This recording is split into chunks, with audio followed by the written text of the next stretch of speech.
नागपुर में महाराष्ट्र राज्य के 66वें स्थापना दिवस के अवसर पर विभागीय आयुक्त कार्यालय परिसर में मुख्य शासकीय कार्यक्रम बड़े ही उत्साह के साथ आयोजित किया गया, जहां राजस्व मंत्री चंद्रशेखर बावनकुळे ने राष्ट्रध्वज फहराकर ध्वज को सलामी भी दी है। इस अवसर पर उन्होंने उपस्थित पुलिस कर्मचारियों व नागरिकों को महाराष्ट्र दिन और मजदूर दिन की शुभकामनाएं दी तथा अपने संबोधन में राज्य के समग्र विकास पर जोर देते हुए कहा कि पहले जिन क्षेत्रों में मूलभूत सुविधाओं की कमी थी वहां अब तेजी से विकास कार्य हो रहे हैं और लंबित परियोजनाओं को पूरा किया जा रहा है। उन्होंने श्रमिकों के योगदान को राज्य की प्रगति का आधार बताते हुए हुतात्माओं को श्रद्धांजलि भी अर्पित की और डॉक्टर बाबा साहेब आम्बेडकर व महात्मा फुले के विचारों पर राज्य के आगे बढ़ने की बात भी कही गई है। साथ ही बावनकुळे ने किसानों के लिए 12 घंटे बिजली आपूर्ति, सौर ऊर्जा विस्तार, 2030 तक ऊर्जा उत्पादन लक्ष्य, AI नीति के माध्यम से लगभग 10 लाख रोजगार सृजन, ई-गवर्नेंस को मजबूत करने और नागपुर में मेट्रो विस्तार, नए अस्पताल तथा विभिन्न बुनियादी ढांचा परियोजनाओं को आगे बढ़ाने की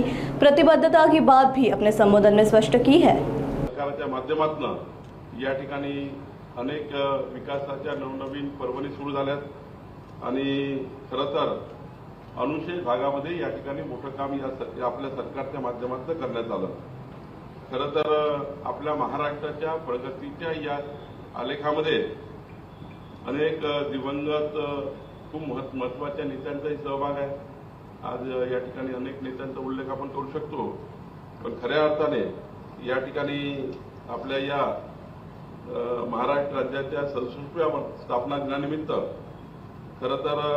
या ठिकाणी या मंगलमय पवित्र दिनानिमित्त आपला सर्वांचा अभिमान उंचावणारा दिवस असताना या ठिकाणी महाराष्ट्राच्या 14 कोटी जनतेच्या आशा अपेक्षा आणि स्वप्नाला भरारी घेण्याकरता आणि पंख देणारा हा खऱ्या अर्थाने दिवस आहे। खरं तर आजचा दिवस आपल्याला महाराष्ट्र दिन तर आहेच, यासोबत कामगार दिन, मराठी राज्यभाषा दिन आणि आज बौद्ध पौर्णिमाही आहे। त्यामुळं खऱ्या अर्थाने या ठिकाणी आपल्याला महाराष्ट्राच्या औद्योगिक, आर्थिक आणि पायाभूत प्रगतीचा कणा म्हणजे आपला जो कामगार वर्ग आहे त्यांच्या अहोरात्र कष्टाने आज महाराष्ट्राचं आर्थिक इंजिन या ठिकाणी पुढे जात आहे आणि म्हणून या कष्टकरी बांधवाच्या सन्मानाची, सुरक्षेची आणि सामाजिक न्यायाची पूर्ण जबाबदारी आपलं सरकार, देवेंद्र फडणवीसचं सरकार करत आहे। सरकार आपले या ठिकाणी या कामगार जो आपला या देशातला महाराष्ट्रातला अत्यंत अविभाज्य अंग आहे त्यांनाही या ठिकाणी मी त्या ठिकाणी त्यांचं खूप खूप अभिनंदन करतो। खरं तर 1 मे 1960 नंतर महाराष्ट्र राज्याच्या स्थापनेला